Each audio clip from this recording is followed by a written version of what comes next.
Winston-Salem Forsyth County school leaders are talking on-campus safety amid all the recent violence involving young people over the last couple of weeks. Yeah, this week alone, we learned 9 students faced charges after fights at Reagan out in Mount Tabor high schools.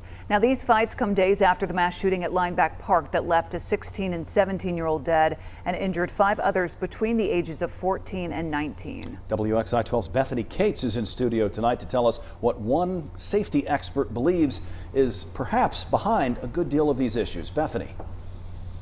Well, Jonathan Wilson is the Chief Safety Security Emergency Management Officer for Winston-Salem Forsyth County Schools, and he says they can't fix problems that begin outside of school. And he emphasizes the need for parents to be more in tune and involved in their children's lives.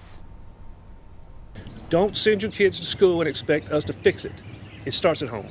The message is clear from Winston-Salem Forsyth County schools and law enforcement officials as they continue to work to keep students safe at school amid a rise in youth violence. I don't know how we got to a place in this community where the answer to it was bring a gun, but it's very concerning where these things are happening.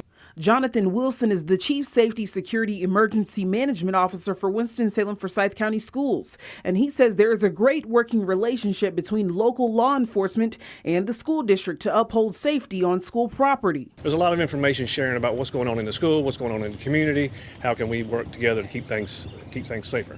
He also addressed the use of metal detectors, understanding they might not be used as much as some may want, but Wilson says there are other safety protocols in place that are within the district's budget.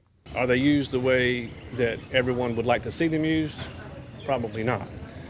We have limited resources, as you know, and those will get tighter every day.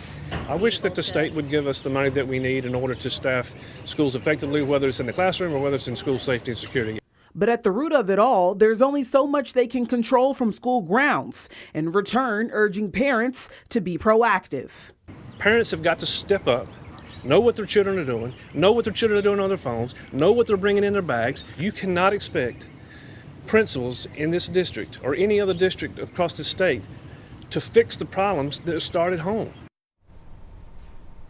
And we also heard from the principals at Reagan and Mount Tabor high schools who addressed recent fights and what they believe is fanning the flames of youth violence. And you can find that on our website at WXII12.com. In studio, I'm Bethany Cates for WXII 12 News.